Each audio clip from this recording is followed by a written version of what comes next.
Vous faites pitié.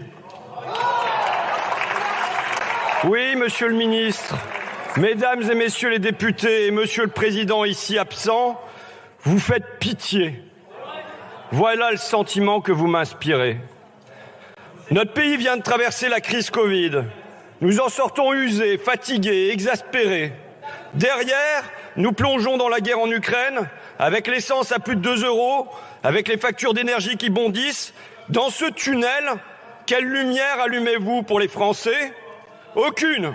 Quelle espérance, quel projet, quel désir d'avenir? Rien, rien. Juste cette petite chose, banale, mesquine, étriquée, une réforme des retraites. Quelle médiocrité.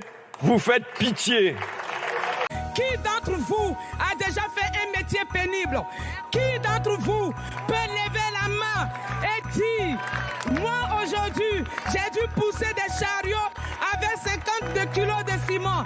J'ai dû m'occuper de 20 personnes âgées. J'ai dû répéter 1000 fois le même geste en une seule journée. Qui peut lever la main? Personne, parce que vous, la majorité d'entre vous, ne le sait pas. Alors je vous le dis de manière très sincère, vous n'avez pas le droit de mettre en genoux les gens qui tiennent la France debout. C'est pourquoi vous voterez contre cette réforme de retraite. C'est pourquoi nous serons dans la rue le 7, le 11 février. Nous serons dans la rue. Je vous remercie, ma chère collègue. Ces murs ne sont pas assez épais pour vous protéger de la colère qui s'élève au dehors. Et pendant l'examen du texte, les Français n'en auront pas fini avec vous. Je vous le donne en avant-première, ils seront nombreux dans la rue demain le 7 février. Ils le seront encore le 11 février. Avec cette motion de rejet, nous vous donnons l'occasion d'arrêter le chaos délibéré. Collègues, pourquoi avons-nous été élus? C'est cette question qui nous est posée.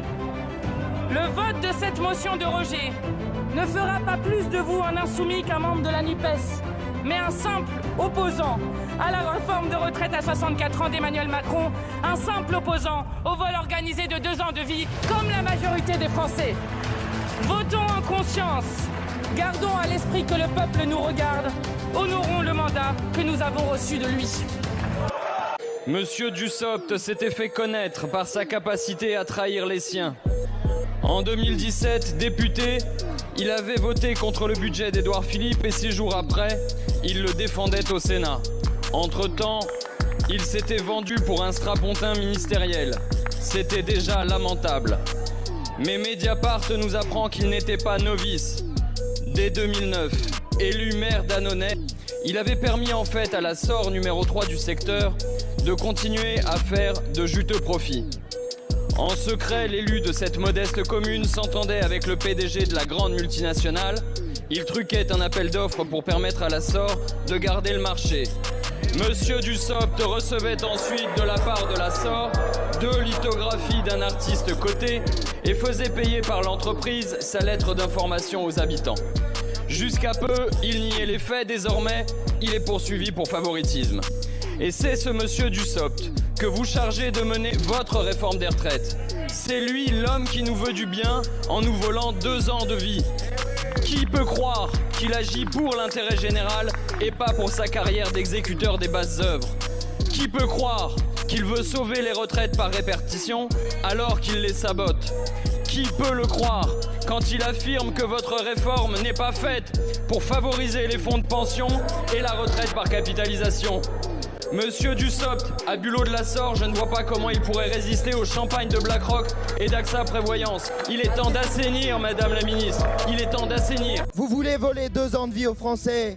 Vous voulez dans 50 jours, les Françaises et les Français qui portent 1 tonne par jour quand ils sont caissiers travaillent 2 ans de plus. Vous voulez 2 ans de plus pour celles et ceux qui travaillent de nuit. Vous voulez 2 ans de plus pour celles et ceux qui se cassent le dos à conduire des bus, des taxis, des camions, à travailler dans la logistique. Vous voulez 2 ans de plus pour celles et ceux qui récurent vos toilettes et qui vident vos poubelles. Voilà ce que vous êtes en train de faire.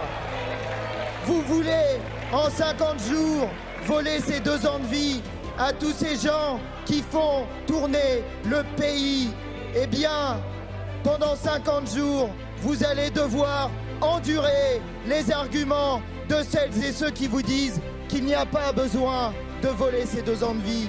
Vous allez devoir endurer celles et ceux qui vous disent qu'on pourrait faire payer ceux qui ont beaucoup et qui sont les vrais paresseux de ce pays, qui ne foutent rien à part s'enrichir sur le travail des autres.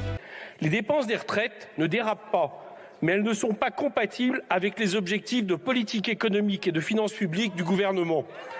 Voilà la vraie raison de votre réforme.